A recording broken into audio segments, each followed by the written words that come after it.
নমস্কার বন্ধুরা, আজ আপনাদের জন্য নিয়ে এসেছি বাঁধাকপির একটি রেসিপি যা একবার বানালে বারবার বানাতে ইচ্ছে করবে। একঘেয়ে বাঁধাকপির তরকারি না খেয়ে একবার এই রেসিপিটা বানিয়ে দেখুন, দারুণ লাগবে। এর জন্য প্রথমেই একটা বাটিতে 3টে ডিম ফাটিয়ে নিয়ে নেব। এখন ডিমের সঙ্গে একে একে সব মিশিয়ে নেব।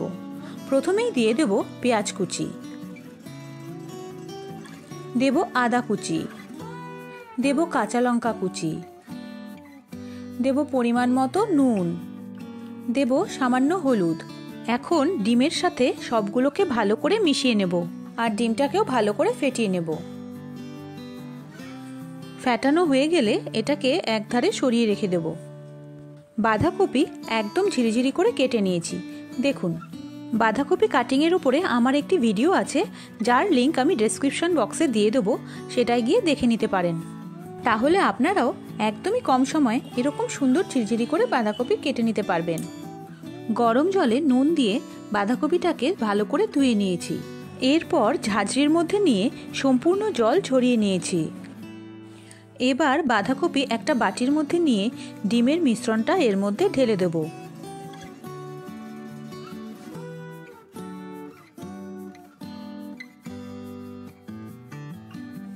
এবার বাঁধাকপির সাথে ভালো করে মিশিয়ে নেব।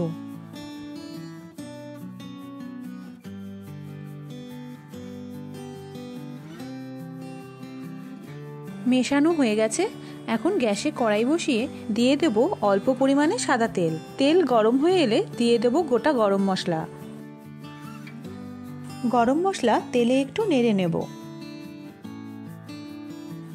এবার বাঁধাকপি কড়াইয়ের মধ্যে ছড়িয়ে দেব।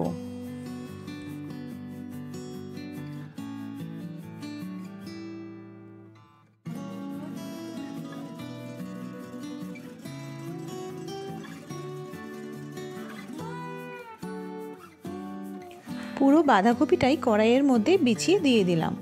এবার খুন্তি দিয়ে একটু চেপে চেপে দেব।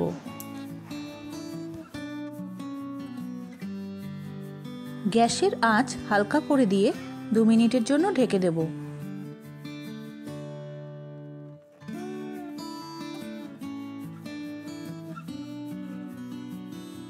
দু মিনিট পর ঢাকনা তুলে বাঁধাকপি আস্তে আস্তে উল্টে দেব।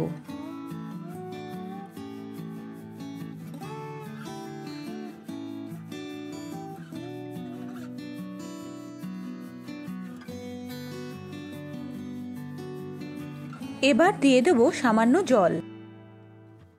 মিনিট 2-এর জন্য আবার ঢেকে দেব।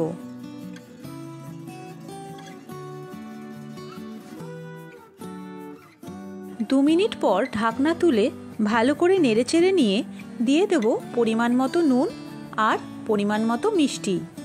যেহেতু বাঁধাকপি নুন জলে ধোয়া আর ডিমের মধ্যেও নুন দেওয়া ছিল, তাই নুনের পরিমাণটা একটু বুঝে দেবেন।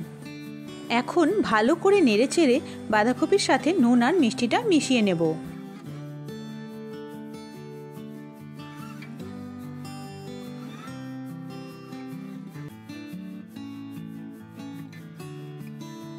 এখন দিয়ে দেব সামান্য গোলমরিচের গুঁড়ো।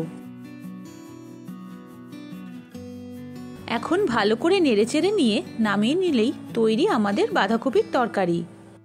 যদি এই ভিডিওটি আপনাদের ভালো লেগে থাকে তাহলে আমার চ্যানেলটি সাবস্ক্রাইব করে আমার সাথে থাকবেন আর ভিডিওটিতে লাইক দিতে কিন্তু ভুলবেন না। সবাই সুস্থ থাকবেন, ভালো থাকবেন। ধন্যবাদ।